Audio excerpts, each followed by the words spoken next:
اگه همه تصور شما از جستجو کردن توی نرم افزار اکسل همون جستجوهای ساده پیش پا افتاده و دم دستی باشه، شاید وقتش باشه که با من همراه باشید تا شما رو با نسل جدید جستجوها توی نرم افزار اکسل آشنا بکنم. پس این آموزش رو لایک، کانال رو ساب و زنگوله رو فعال داشته باشید و با من همراه باشید.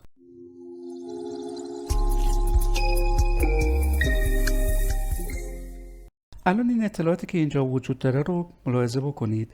من میخوام کاری بکنم که هر آیتمی که برای جستجو مد نظرم هست رو داخل این سلول، یعنی سلول E1 وارد بکنم. اکسل بیاد دو تا کار رو برای من انجام بده. اون آیتم مورد نظر من رو بگیره، بیاره داخل این اطلاعات جستجو بکنه. این اولین کار. و وقتی که اون آیتم مورد نظر رو برای من پیدا کرد توی این اطلاعات، بیاد رنگ پس زمینه مربوط به ردیف همون اطلاعات رو برای من از بقیه ردیف ها متمایز بکنه. پس شد دو تا کاری که بایستی انجام بشه. خب از کجا شروع میکنیم؟ چیکار میکنید؟ میاد کل محدوده اطلاعاتتون رو اینجا انتخاب میکنید توی قدم اول. پس شد انتخاب محدوده اطلاعات.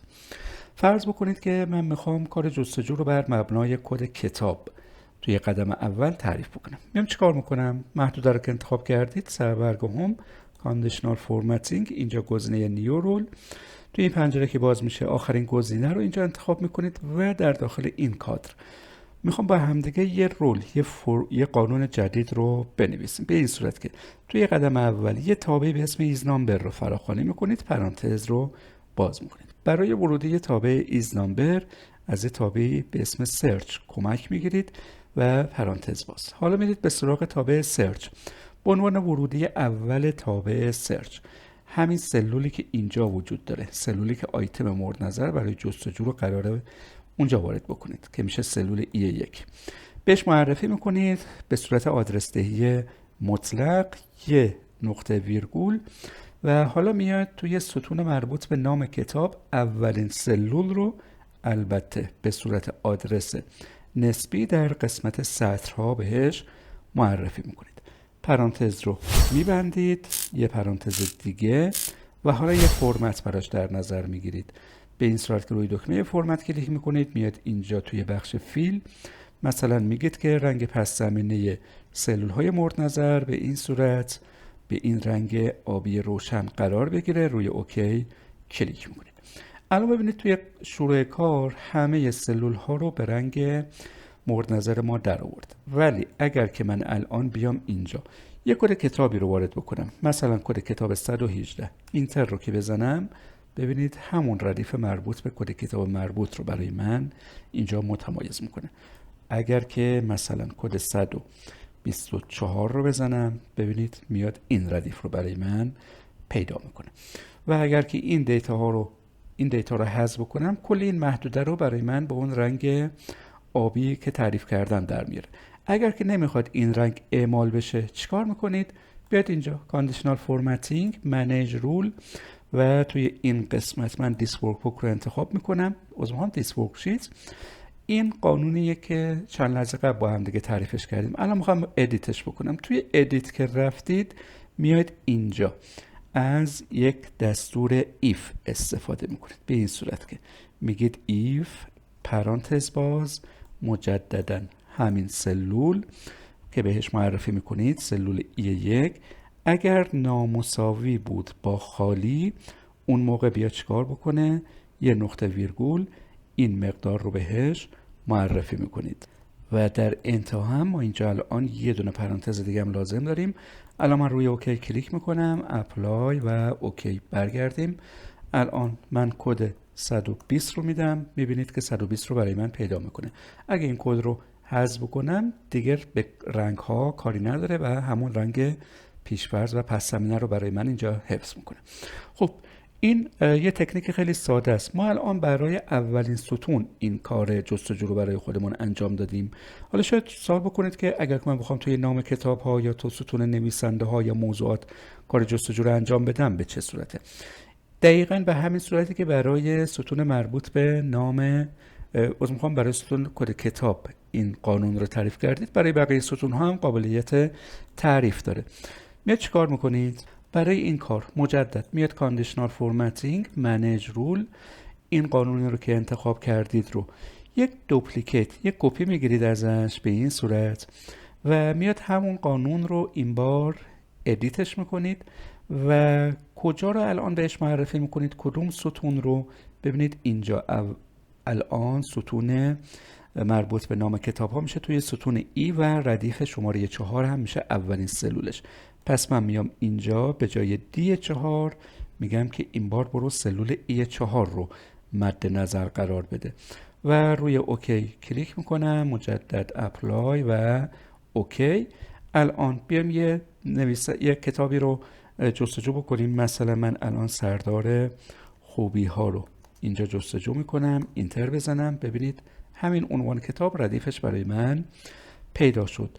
یا اگر که مثلا عبارت پرسمان رو من تایپ بکنم و اینجا اینتر بکنم، میبینید 3 تا عنوان کتاب با این کلمه وجود داره که برای من اینجا اونها رو متمایز کرد. خب این یک قابلیت جستجو که باز الان ما روی ستون مربوط به کتاب ها پیاده سازش کردیم.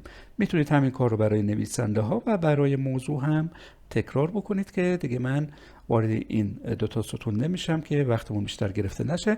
میخوام یه قابلیت کاربردی و جدید دیگر رو بهتون معرفی بکنم.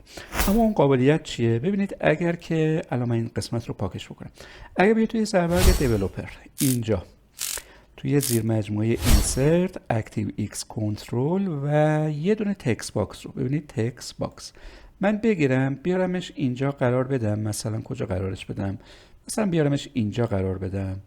درسته؟ الان یه تکست باکس برای من ایجاد میشه و بیام توی کادر اینجا روی گزینه پراپرتیز، توی کادری که برای من نمایش داده میشه، بیام گزینه لینک سل رو اینجا تنظیم بکنم روی سلول E1.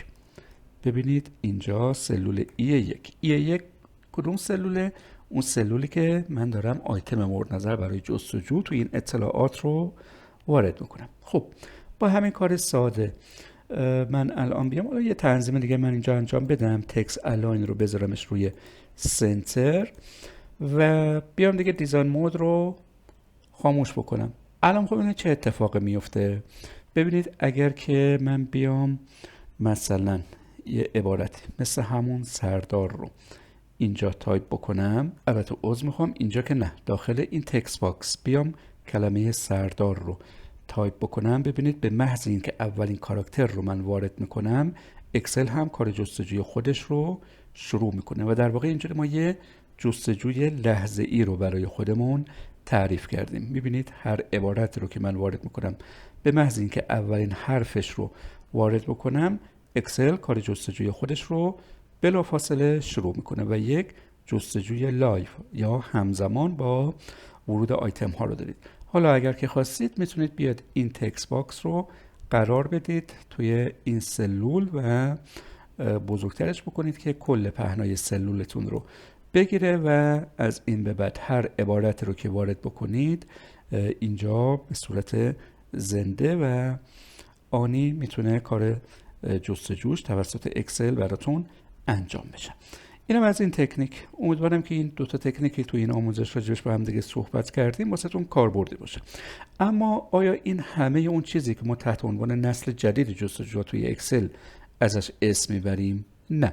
اگر که شما عبارت صاف فلاس رو توی گوگل سرچ بکنید، وارد اولین لینک مربوط به سایت صاف فلاس هست بشید، توی همین صفحه اول از زیر مجموعه محصولات اگر که بیاید کلیک بکنید روی عنوان دوره تکنیک و روش‌های حرفه‌ای جستجو در اکسل، روی اون عنوان کلیک بکنید، وارد صفحه محصولی میشید که اینجا چیز هول و هوش 10 تا تکنیک کاربردی برای جستجو کردن توی نرم افزار اکسل رو بهتون آموزش دادم که اینها در واقع یک جورای نسل جدید جستجوها توی اکسل هستن که قابلیت‌های حرفه‌ای برای جستجو در اکسل رو در اختیارتون قرار میده.